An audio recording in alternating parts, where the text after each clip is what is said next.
going on, guys? Just headed back from Adamsburg, Pennsylvania, about 5 hours or so away from Goshen. Just did a short little run. Just wanted to knock out a short one. Me and my wife are getting ready to go on a cruise to the Bahamas. We do a cruise at least once a year, and that time is here. So we're getting ready to go. So I figured I would just get a video out to you guys, and just wanted to talk a little bit. Actually, I got a few things to tell you guys that I want to go through. And I'll just start with, I'm back to doing RV transport full-time. I did quit my second job that I had, that I was using as more, for one, when RV transport slowed down, but two, as more of an aid to get the big truck. So it's not going to be in this video, but if I quit the job that I was using to get a big truck, that can only mean one thing. So we'll talk more about the big trucks later, because everything ain't in stone yet, but I do got some pieces in motion. And if everything goes to plan, how I want it to, you guys will see something new very, very, very soon on the channel. Actually, I got a couple new things that should be on the channel. But anyways, so I mainly wanted to talk about how I got into RV transport initially, how I discovered it, you know, if you will, found out about it, why I chose it, and what I have learned since doing it. So initially, I had an uncle, and I say had because he recently passed away. My Uncle Neil, he was doing RV transport, and you know, he's actually probably the reason I got in trucking at all to begin with. But he was doing RV transport when I was a kid. I remember being like 7, 8 years old, and he had a second gen Dodge Ram dually pickup, and he would always have the campers at his house. And then yeah, he just told me, you know, like, what do you do for work?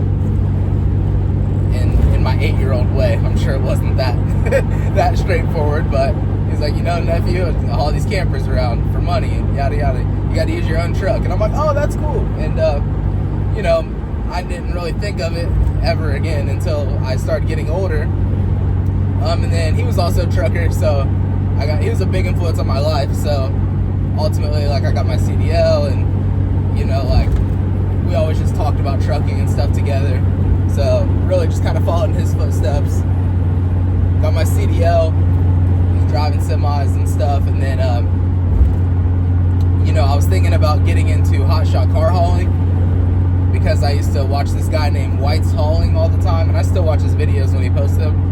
You guys may or may not know. And he was like pulling cars around with a 1-car trailer, like making decent money.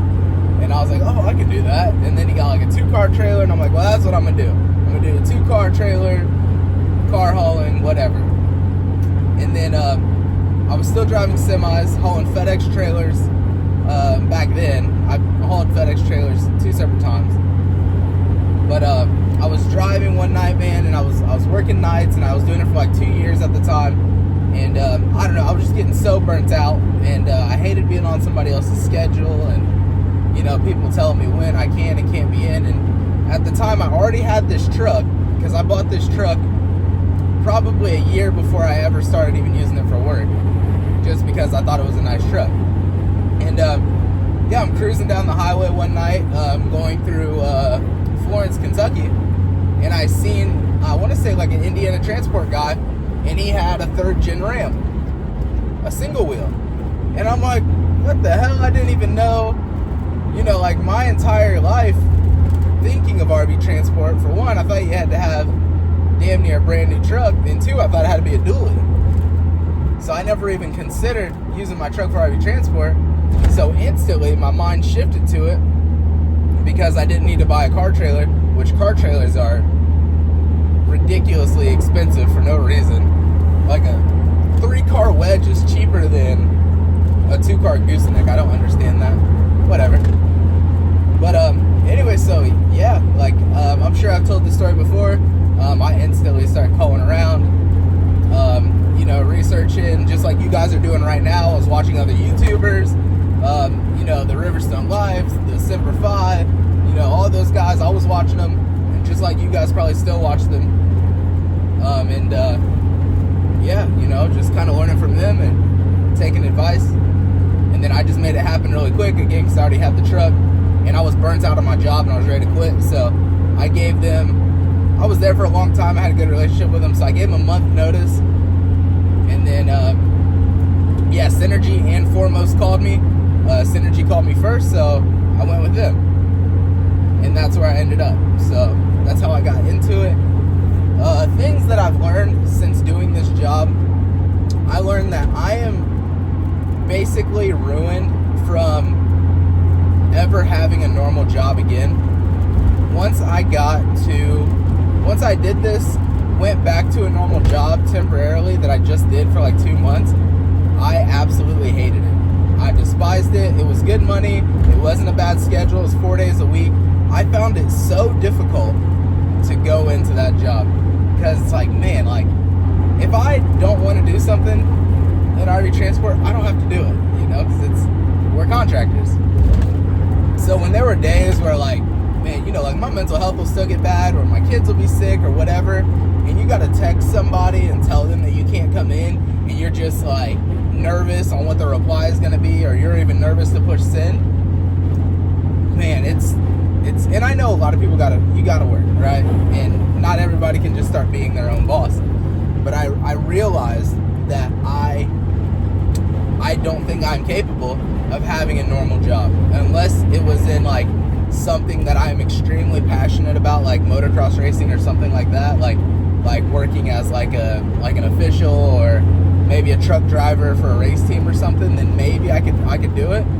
But as far as like hauling people's FedEx packages, man, I just absolutely cannot do it. And I don't know why. I think just this life allows you so much freedom that it's hard to just jump back into that and be so structured, because I probably work more hours doing RV transport than I would at a normal job. But just knowing that, like, even today, coming out to Pennsylvania, if I felt like not coming to Pennsylvania today, I didn't have to, and I could have just did it tomorrow, and I would have just made my money tomorrow, so that is just, it's such a beautiful feeling. It's so relaxing.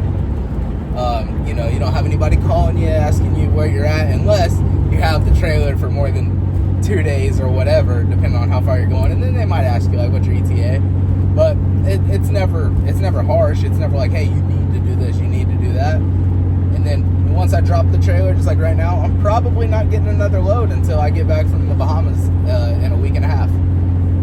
So it's beautiful, man. It is absolutely beautiful. But I can see on the other hand how if you're not a driven and motivated person, this could be harmful to you, because a lot of people need that risk of losing their job and not being able to pay for their house to motivate them to go to work. I'm not one of those people. Like, I love working. I was doing my second job and this job both, running 6-7 days a week sometimes. So working hard is engraved in me, because I just have a lot of high goals and aspirations for my family. So I've learned that, again, I can't have a normal job, and I've also learned that there is infinite ways to make money, because who would think that you could just own a pickup truck, you don't even have to have a CDL or anything, and you can just go make money, and all you got to do is sit in the truck that you already own and drive it and pull a camper around. That's insane. And I also have learned that the country is beautiful. The United States of America is so beautiful. I have never been to even Texas before I started this job 7 months ago. I've been to Texas like 6-7 times now. Florida, I think I've only been to Florida twice before I started this job. I've been to Florida probably 10 times. I've been out to South Dakota and never been there in my entire life. There's just so many different states. New York, like I delivered a load like an hour away from Times Square, and me and my wife just went down to New York, Times Square, and just hung out and went and visited. I've never done that before. Thought that was sick. So I've learned that the country is beautiful through this job. I've learned that it's insane how there are so many different ways to make money in the world. And I've realized that I can never have another job, a normal job, at least for a long period of time. Also, I learned that my wife literally is the perfect person for me, because jumping off the ledge of having a 100K salary guaranteed to do something that is 1,000% going to earn less money, and I'm potentially going to be gone more, but I'm going to be happier. Man, that just shows that she is an absolute trooper, and she's just, I don't know, I'm just so proud to be her husband. I'm super happy that she's my wife, because, man, that just, that takes a lot of strength and trust to potentially give up that stability. So I definitely want to throw emphasis on that if you are a family man, it takes a strong spouse to do this job, because it's rough. And your wife may not be cool with you not sleeping in the bed every night, and that's what is going to happen with this job if you want to be able to make a living. So definitely had to slide that in there. And yeah, that's the video I got for you guys right now. Again, I think there's going to be a big, I don't want to jinx it, man, but I'm going to tell you guys, I'm supposed to be getting a big truck tomorrow. Okay, bye.